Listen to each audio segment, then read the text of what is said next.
आपने बस से यात्रा तो कभी ना कभी की ही होगी, और यदि आपने वो यात्रा अपने दोस्तों के साथ की है तो उसका तो अलग ही अनुभव है। ऐसी ही कुछ कहानी आज हम पढ़ने वाले हैं, जहां पर कि बस की यात्रा के बारे में हमें बताया गया है और किस तरह से उनकी यात्रा शुरू होती है, कहाँ खत्म होती है, वो कहाँ पर जाते हैं, कैसी उनकी यात्रा रहती है। ये जानने के लिए चलिए हम भी चलते हैं उनके साथ उनकी यात्रा पर। आप देख रहे हैं कि आर स्टडी क्लासेस, चलिए शुरू करते हैं। यहाँ पर बस की यात्रा जो कहानी है वो एक यात्रा वृतांत है, जिसके लेखक हैं हरिशंकर परसाई जी। लेखक उन प्राइवेट बस कंपनियों पर व्यंग्य करते हैं जो कि ज्यादा मुनाफा कमाने के लिए अपने यात्रियों की जान के साथ खिलवाड़ करते हैं और अपनी बसों को मेंटेन नहीं रखते हैं।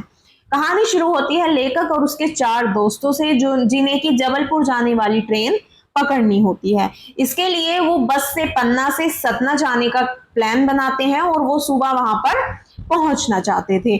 उनमें से 2 को सुबह काम पर भी जाना था और कुछ लोगों ने उन्हें शाम वाली बस से यात्रा ना करने की भी सलाह दी थी।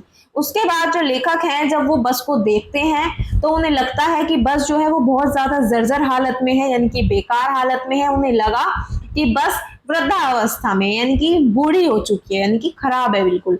लेखक को लगा बस पूजा करने योग्य है, इस पर चढ़ा कैसे जा सकता है, यानी कि थोड़ी सी वो बूढ़ी टाइप हो चुकी है और हम इसकी पूजा तो कर सकते हैं लेकिन शायद हम इस पे चढ़ नहीं सकते, यानी कि इसके साथ यात्रा नहीं कर सकते। उसी बस में कंपनी के एक हिस्सेदार भी यात्रा कर रहे थे और उनके अनुसार बस एकदम ठीक थी और अच्छी तरह से चलने वाली थी। बस की हालत देखकर जो लेखक हैं और उनके साथी हैं, उनको उसमें जाने का जो निश्चय है वो नहीं ले पा रहे थे। लेखक के डॉक्टर मित्र ने कहा कि ये बस नई नवेली बसों से भी ज्यादा विश्वसनीय है, क्योंकि ये मेरी अनुभवी है।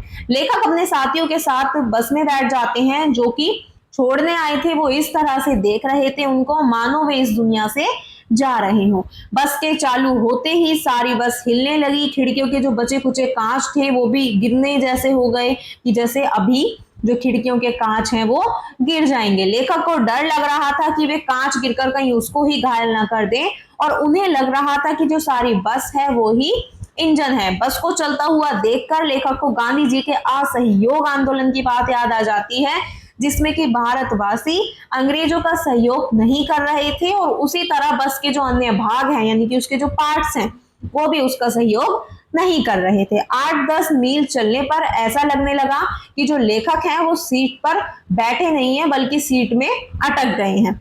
अचानक से जो बस है वो रुक जाती है। पता चलता है कि पेट्रोल की टंकी में छेद हो चुका है और ड्राइवर जो है वो पेट्रोल बाल्टी में निकाल लेता है और अपनी बगल में रखकर नली से उसमें इंजन में भरने लगता है।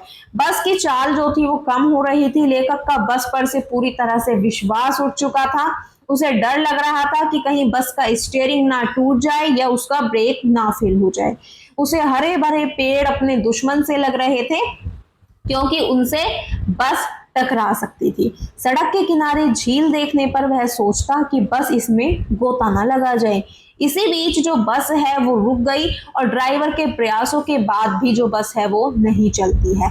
कंपनी के जो हिस्सेदार हैं वो बस को फर्स्ट क्लास की बताते हुए इसे महज संयोग बता रहे थे। कमजोर चांदनी में बस ऐसी लग रही थी जैसे कोई वृद्धा थककर बैठ गए हो, यानी कि कोई बूढ़ा व्यक्ति थककर बैठ गया हो। उसे डर लग रहा था कि इतने लोगों के बैठने से इसका प्राणांत ही ना हो जाए और उन सबको उसकी अंत्येष्टि ना करनी पड़ जाए।